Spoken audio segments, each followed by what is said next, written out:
The path to a positive mindset often involves shattering illusions we hold dear. It is through facing our fears and embracing the struggles that we find the strength to move forward. By doing so, we uncover the lessons learned from our past and use them as a catalyst for change. The path we tread is laden with illusions within a giant maze of deception. These illusions, like mirages in a desert, offer a false sense of comfort and direction, but also they are waypoints on our journey. Within these illusions lie lessons we can learn from, if reevaluated, to grow and strengthen internally and seek feelings of better value. Each illusion presents an opportunity to strengthen our discernment, to develop the wisdom to differentiate between the true and the false. In doing so, we cultivate resilience and adaptability. Like a ship navigating uncharted seas, we learn to adjust our sails, using each illusion as a guidepost to correct our course. The troubles and trials we face are but teachers in disguise, offering us a chance to rise above our limitations and discover our true nature. It is through this process of realization, debunking, and transmutation that we find our true north, a compass that guides us towards our highest potential. The allure of hate is a deceptive one, a siren song that promises freedom, but only ever leads to captivity. It whispers lies of acceptance and respect, of a world where we can find happiness by turning against our sisters and brothers. But the truth is revealed in the wake of hate's path, a trail of rejection and ruin. It is a fire that consumes, leaving only ashes of what once was. Cain, a man consumed by envy, believed that hate would set him free. He thought that by hating his brother, he would gain acceptance and respect. But in that moment of hatred, when he raised his hand against Abel, he was bound in chains of his own making.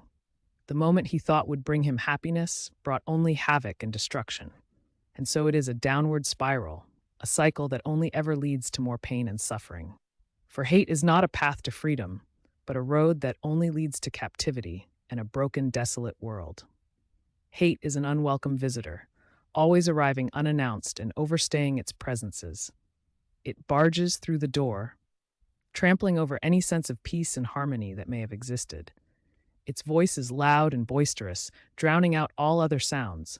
It demands attention, feeding off the energy of its host, growing stronger with every moment it is entertained. Hate is a master of deception, cloaking itself in the guise of passion and intensity. It presents itself as a force to be reckoned with, a powerful entity that demands respect. But beneath this facade lies a deep insecurity, a desperate need to dominate and control. It preys on the weak and vulnerable, seeking to destroy any semblance of hope or happiness that may threaten its existence. In its wake, hate leaves nothing but destruction and despair. It scorches the earth, leaving no room for growth or recovery. It is a force that seeks to divide, to create chaos and turmoil. But despite its hold, hate is ultimately a coward. It flees in the face of love, compassion, and unity. It cannot withstand the power of understanding and integration. Hate is not the opposite of love, it is the absence of love. When we fill our hearts with admiration, there is no room for loathing to exist. In the face of hate, we must choose to respond with passion and empathy.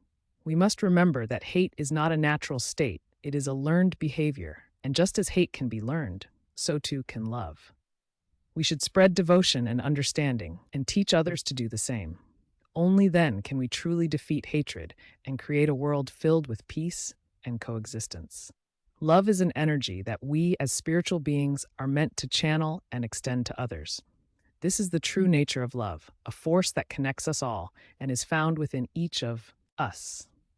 When we open ourselves to receiving this love from Source, we are filled with a sense of peace and contentment that cannot be found in material possessions or earthly desires. It is a love that transcends all boundaries and heals even the deepest wounds. By embracing this love, we find the strength to extend it to others. This love that encompasses all forms, it is love that sees no differences in race, religion, or social status, recognizing the divine spark within each person. The Jezebel spirit is a term used in religious and spiritual circles to describe a type of demonic influence. One thing must be noted: demons have never had the human experience. They are fallen angels that leech off the worst parts of you emotionally. Though a demon, despite what is put out in the media, cannot physically possess any mortal, They can manipulate an individual through pre-existing internal conflicts emotionally. Demons encourage people to harness the darker aspects of human nature, the inner demons, if you will. We all struggle with at times. They embody our fears, our insecurities, and our temptations. Demons are not all powerful entities that have any hold over us. Instead, they have hold over energy given willingly.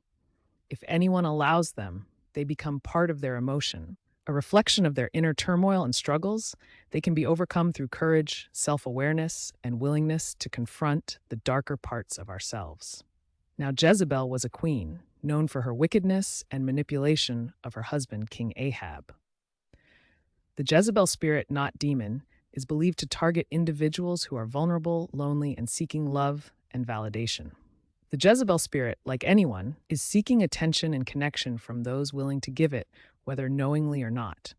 Once they feel noticed, they want all of your attention and want you with no one else but them. Like any normal relationship, they form an emotional bond to you and will keep anyone away from you if within their power. There are a few misconceptions about the Jezebel spirit, with some believing that it only affects women or that it is solely a sexual temptation. In reality, the Jezebel spirit can manifest around anyone, regardless of gender, and can have an effect beyond sexual seduction. It can also form manipulation through emotions and emotional abuse. Anyone can simply tell them to leave and break the bond as you would in a normal relationship, and they will leave. It is our duty to help them move on, and you have the willpower to do so. Jezebel is not one spirit, but many spirits that have had the human experience but have not moved on. We have been given the willpower through Christ to set them free. Now, let's talk about the government, the illusion of control.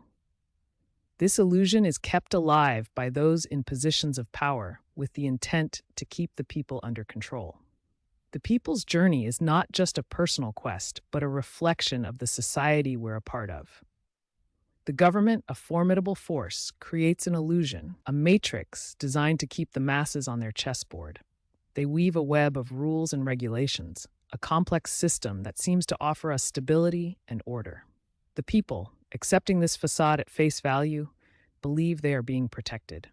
The government sees the warrior's path as a threat to their delicate balance, a disruption to the order they have come to rely on. But the warrior knows better. They understand that true control lies within and that the government's illusion is merely another test of their resolve. It is a challenge that requires them to lead by example, to show that personal power and freedom are not mutually exclusive. The warrior's journey becomes a path of light in a sea of conformity. Their strength inspires others to question, to think for themselves, and realize that the government's control is an illusion they can choose to step away from. It's a powerful transformation, one that shifts the balance of power back into the hands of the people. The warrior's tale spreads, and eventually a revolution not for some, but for all people is born.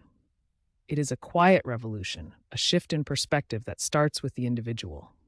People begin to see that their true power lies within and that the government's control is an illusion they can choose to dispel. The warrior's philosophy of embracing failure and using it as a catalyst for growth would benefit the masses. They would realize that the government's rules and regulations are merely obstacles to be navigated, lessons to be learned, and that true strength comes from within. The warrior's journey becomes a movement, a force that cannot be controlled. It is a reminder that there is a higher power at play, a reminder that we are not the masters of our own destiny, but Source is, and through given wisdom and strength we can overcome any beast. As the warrior's legacy grows, a new era dawns. The people, empowered by their newfound perspective, create a world where personal responsibility and freedom reign. By working together in a transparent and inclusive manner, we can create a society where both the government and the people thrive and inspire one another.